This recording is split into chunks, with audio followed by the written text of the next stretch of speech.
Saping donasyon Donasyon galing sa... sa mga kumpanya ng tabako. Oh, yun. Eh di syempre ho, ang pinaka mainit na balita tungkol po rito ay green light ng Department of Justice.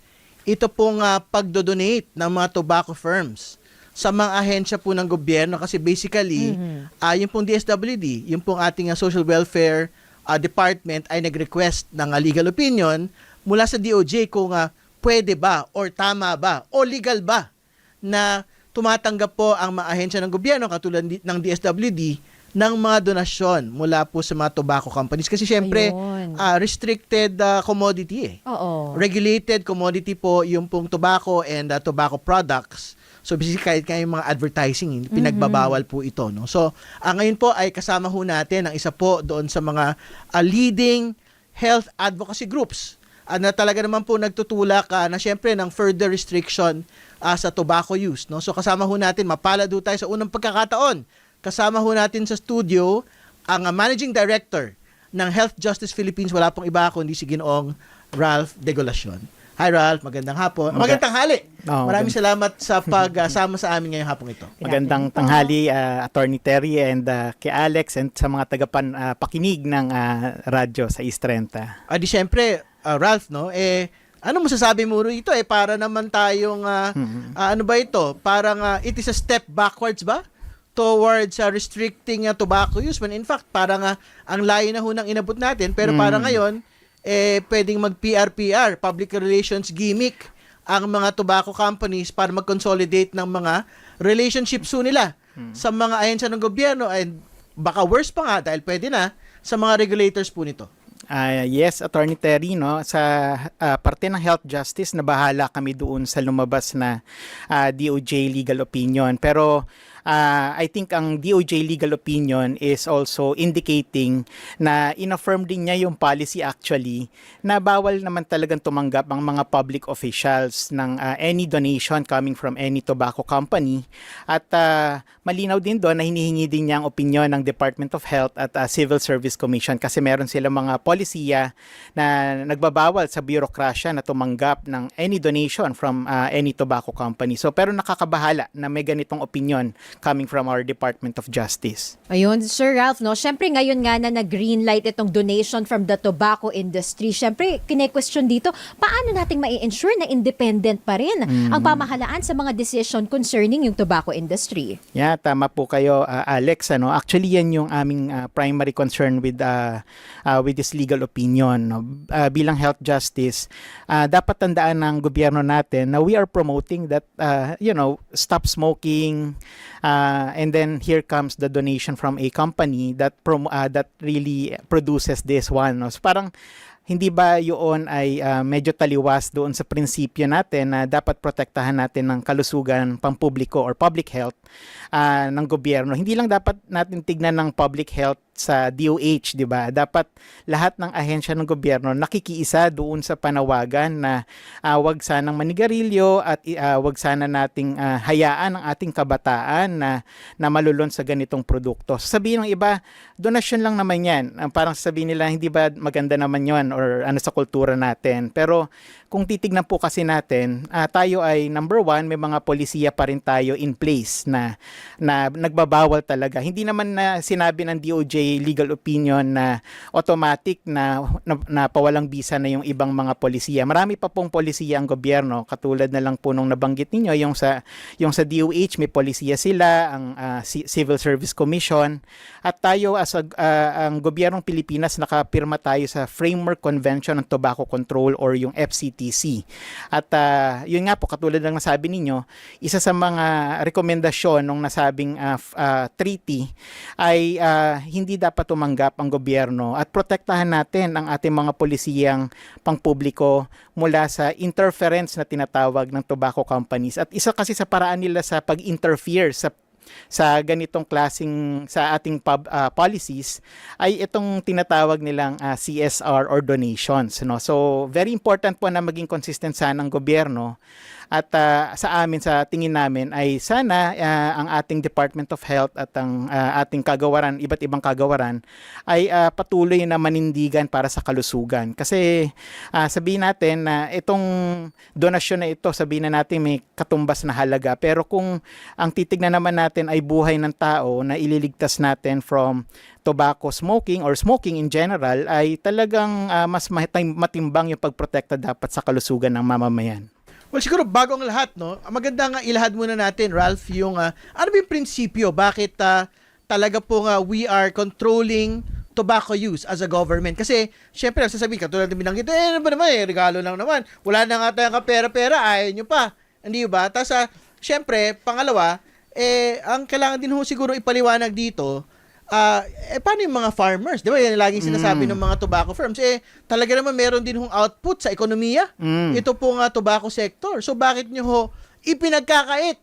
Ito pong tulong na nga ho nila sa maliit pong pondo ng atin pong pamahalaan. Actually, Sir Terry, no, to be honest, ang ilan bang pinapatay ng tobacco products sa Pilipinas, nasa 120,000 Filipinos pa rin ang namamatay kada taon.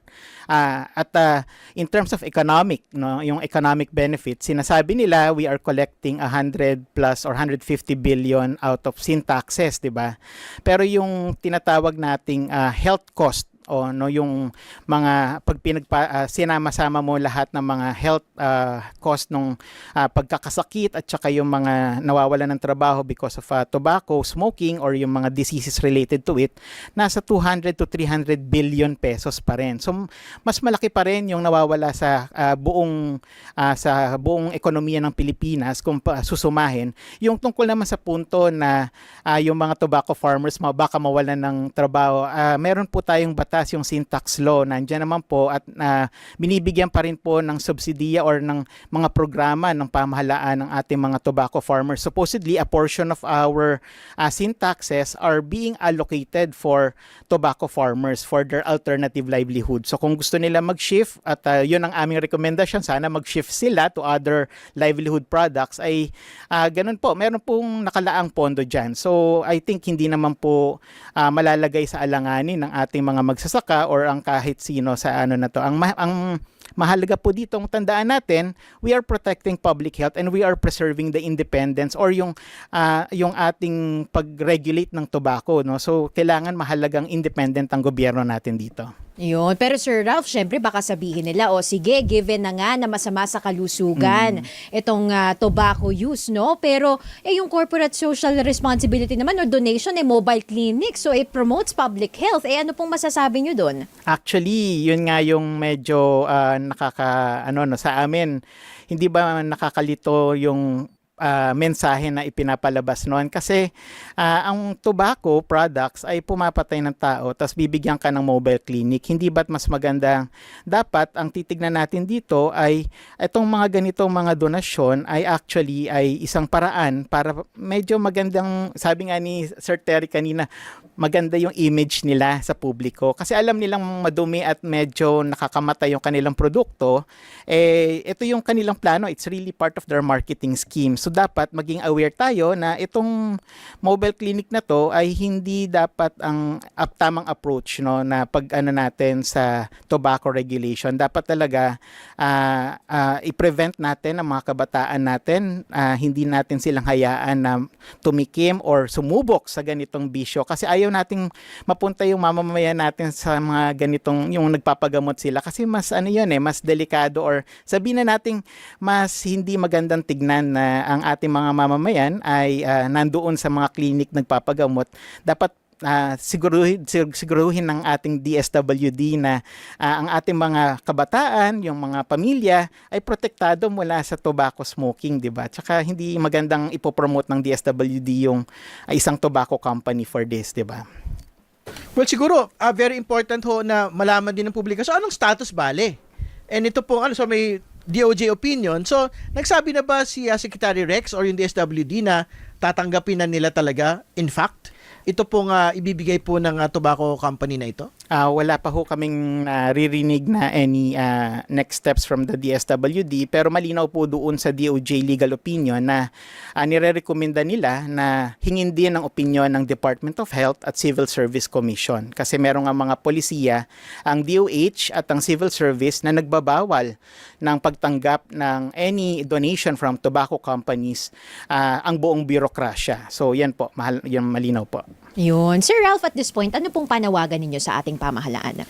Well, sa ating pamahalaan, syempre ang aming panawagan ay manindigan tayo against tobacco smoking and itong mga ginagawa ng tobacco companies na protektahan natin yung ating mga polisiyang pampubliko at yung pagbibigay kasi ng donasyon. Alam kong ito ay isang taktika ng tobacco company para maging mag-market or sabihin na natin maghugas kamay doon sa kanilang ginagawang yung pagbebenta nila ng mga nakamamatay na produkto, no? So mahalaga po maging consistent tayo. Tayo po ay isang pro-health na society, pro-health na bayan. So kung gusto nating maging malusog ang ating mga kabataan, ang ating mga pamilya, ay sana po maging consistent lang po ang gobyerno at sana ay i-reject nila itong mga donasyon mula sa tobacco companies.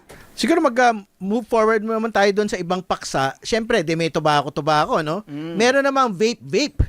At akala natin parang pareho lang yung mga yun. Pero ngayon, talaga may pag-iiba na. So, ano iba ito? Kasi siyempre, meron din pong tinatawag na crackdown on vape supposedly. Yung pong Department of Trade and Industry, no? Pero, ang totoo, parang may intersectionality. Parang yung pong mga tobacco firms nagtatranslate na rin po sila ng sales nila sa mga vape products. So ano ba ito? Asan kayo lulugar dito, Ralph, no, bilang health justice? Actually sa amin, both smoking and vaping talagang against po ang health justice. Kasi katulad nga ng sabi ng ating mga health officials, yung talagang public health officials natin, both products are merong talagang adverse at saka hindi magandang epekto sa kalusugan ng mamamayan. Kahit sa kabataan, lalo sa kabataan kasi yun nga, kita natin recently, 'di ba? Meron nang naitalang namatay formally about vaping sa Philippines. No, na-document po 'yan ng Department of Health natin. And ayaw nating dumami ito kasi sa amin ang both vaping and smoking, we think na iisa lang naman din ito at tama ka doon, Terry. Yung ibang kumpanya na gumagawa ng sigarilyo ay actually nag-i-invest or gumagawa na rin ng mga vape products. So ito yung mahalaga nating titignan. Hindi natin dapat i-distinguish ang vaping at smoking na ay baka less harmful or hindi medyo mas safe itong vaping compared sa smoking. Sa amin, sa public health advocacy, we see na anything that harms our health is already a threat to our to our health. At wag natin sana itong bigyan ng pagkakataon na mai-promote sa kabataan kasi talagang ang kabataan na target nila eh. Yun ang namin, ang tingin namin at based on experience, makikita natin 'yon. Yun, Sir Ralph. Actually, may punto po kayo dun kasi pag pumunta tayo sa TikTok, makikita po natin parang parte na ng aesthetic ng mga kabataan yung pagsasabit ng vape, no? Sa kanila hong katawan mismo. Yung iba nga pinatatato pa. So what does this say about our government? Sapat ho ba yung campaign versus dito sa paggamit ng vape na ito, especially among dun sa mga kabataan? Yeah, I mean, ang sa amin ay hindi pa sapat. Meron tayong batas at mga polisiya pero sa tingin namin mas mapapaigting pa natin ito. Number one, sabi nga namin, sana ay itaas yung age of access or yung age na pwedeng makabili dito sa produktong ito. Mahalaga po yon. From 18, dati nag-21 years old, binalik natin sa 18 eh. Sana ang panawagan namin ibalik ito sa 21 or sabi ng ibang eksperto nga itaas pa to 25. No? Hindi natin yon pero rekomendasyon yon. Pangalawa, wag nating payagan na maibenta yung mga flavor na yan. Yan ang nag-a-attract sa mga kabataan natin. Kitang-kita nyo po, tama kayo doon. Yung mga kabataan, tuwang-tuwa, akala nila ay wala lang yung nilalanghap nilang yan na na parang ang bango, amoy dessert, amoy kung ano yung ginagamit nilang pabango, mga ganyan. So, dapat ipagbawal yung flavors. And then, pangatlo, sana yung Food and Drug Administration natin mabigyan ulit ng kanilang mandato para sila ang mag-regulate. Kasi lahat ng mga pinapasok or mga nakakaapekto sa katawan ng tao, dapat may say ang Food and Drug Administration at yun ang panawagan namin. Sige, wrap up na lang muna natin na Ralph, no? Pinag-usapan na natin tobacco at saka vape, no? Ano ho talaga yung panawagan at core na mensahe po ninyo sa atin pong mga kababayan dito po sa paggamit ng mga produkto pong ito? Yeah, ang aming panawagan patuloy na ang aming sinasabi, no, na smoking and vaping can kill you. Kaya wag na po tayong kung kayo ay gumagamit, no, alam po natin sa mga kababayan natin, yung nagsasabi iba, pangtanggal ng stress naman to, etc. Isipin po natin yung, 'di ba, mataas ang presyo ng ibang bilihin at ng mga pagkain, for example. Sana ay doon natin i-direct yung ating resources at wag dito sa mga ganitong produkto na alam natin pwedeng makapahamak sa katawan mo and in the long run pwedeng pumatay sa iyo, 'di ba? So, wag na nating subukan, wag na natin kung nahihirapan po tayo mag-quit, meron pong DOH quit line sa Lung Center of the Philippines po 'yon. So, pinopromote din natin 'yon, ano tayo ng cessation program, mag-undergo.